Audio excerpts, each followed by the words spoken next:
Untuk mengetahui selengkapnya soal penangkapan dua kapal asing yang mencuri pasir di Laut Indonesia, kita akan berbincang dengan Dirjen Pengawasan Sumber Daya Kelautan dan Perikanan Kementerian Kelautan dan Perikanan, Pung Nugroho Saksono. Selamat malam, Pak Pung. Selamat malam, Mbak Liviana. Bapak, apa pengakuan para nakoda yang diperiksa? Sudah berapa lama mereka beraksi mencuri pasir di perairan Indonesia?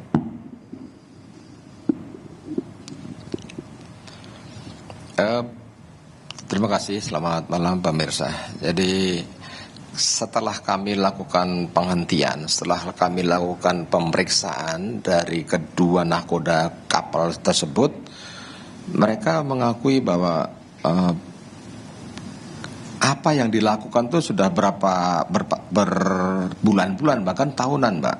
Jadi dari situ kami bisa pastikan kami punya pusdal, kami punya pantauan bahwa kapal tersebut sekali waktu masuk Indonesia memang ada di wilayah dia, tapi banyak juga yang di tempat kita dan itu bisa kami buktikan. Yang kedua, ketika kami lakukan pemeriksaan, kapal tersebut tidak memiliki dokumen sama sekali, yang terutama kapal yang YC. Jadi di situ kami sudah pastikan teman-teman semuanya praduga tak bersalah tersebut sudah bisa kita simpulkan, namun tinggal kita tetapkan kapan akan dilakukan penyidikannya. Pak Ipung, berbulan-bulan atau bahkan tadi Anda sempat katakan ada yang beroperasi bertahun-tahun tapi tidak terendus sebelumnya dan tidak ada upaya pemeriksaan atau bahkan penangkapan. Kenapa bisa selicin itu operasi mereka? Modusnya seperti apa? Jadi modusnya mereka melakukan pengerukan itu kan ada di perbatasan, kadang di wilayah kita malam hari gitu. Malam hari mereka hanya 9 jam untuk memenuhi palkah kapal mereka itu. 9 jam bisa memenuhi 10.000 meter kubik, ya kan? Nah, kemudian ketika kapal kami ke sana, kapal itu sudah tidak ada. Begitu mereka pindah ke wilayah mereka kan kami tidak bisa apa-apa. Okay. Nah, modusnya lagi, mereka melewati alki, ya kan? Melewati alki sehingga peraturannya tidak bolehlah diperiksa atau apa. Namun, ketika kita mempunyai data yang otentik, ketika curiga dengan kapal tersebut bisa. Dan kami buktikan, ketika kami periksa kapal tersebut tidak memiliki izin sama sekali. Artinya ilegal. Baik, Pak Ipung, ini kan diinformasikan kapal di perusahaan yang kemudian tertangkap ini asal Malaysia memiliki 20 kapal pengeruk pasir yang juga serupa. Apakah semuanya 20 kapal ini juga ilegal, tidak punya surat-surat? Kami tidak bisa mengatakan semua tidak punya surat-surat. Artinya di dalam kasus dua ini yang kami tangkap dulu. Yang lain kami tidak tahu, posisinya juga mengisapnya di mana. Tapi dari pengakuan nakoda, mereka mempunyai kapal sedemikian banyaknya. Dan kalau kita hitung, tadi dibilang dalam 1 tahun itu kita bisa menghitung sekian ribu meter kubik, 250-an sekian, kali 20 kapal. Ya kan, ini kan kita bicara bagaimana pemerintah ini rugi terus, bagaimana pemerintah harus mengatur, bagaimana pemerintah harus dapat PNBP, ya. Karena ketika kita hanya diam saja, ketika pemerintah tidak mengatur, ya kita dicuri terus barang itu. Okay. Jadi ketika nanti sudah diterbitkan perizinan ataupun PNBP itu ada dimanfaatkan, itu kita bisa berdaulat di situ, Mbak. Gini Pak Ipung, kalau kita bicara soal kerugian negara dari aktivitas ini, sebesar apa Pak Ipung? Kalau dari 2 kapal, dari 1 kapal saja kita hitung dalam 1 tahun itu kurang lebih sekitar 300-an miliar 1 kapal. Bisa dibayangkan 2 kapal.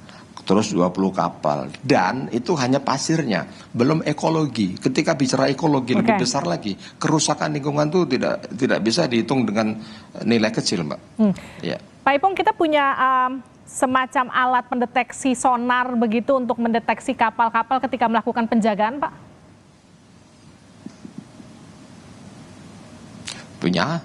Kita punya pusdal, kita punya command center, kami 24 jam bisa memantau keberadaan kapal-kapal di atas laut yang menggunakan ICE, ya. Jadi mereka menggunakan ICE dalam hal ini, Mbak. Nah, itu bisa kami lakukan pemantauan. Dan kita juga tidak berdiri sendiri, ada teman-teman aparat lain, Angkatan Laut ada, kepolisian ada, Bea Cukai ada, Bakamla ada, dan masyarakat, BIN, kita libatkan semua, Mbak. Lalu setelah, artinya gini, ketika semua sudah dilibatkan, alat kita canggih untuk mendeteksi, kita sekarang faktanya lagi kecolongan, upaya pencegahan ke depannya akan seperti apa, Pak?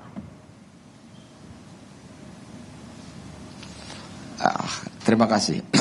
Kami sampaikan upaya ke depan kita pasti akan lebih rutin lagi melakukan penjagaan perairan kita. Pasti aparat yang lain juga tidak akan tinggal diam.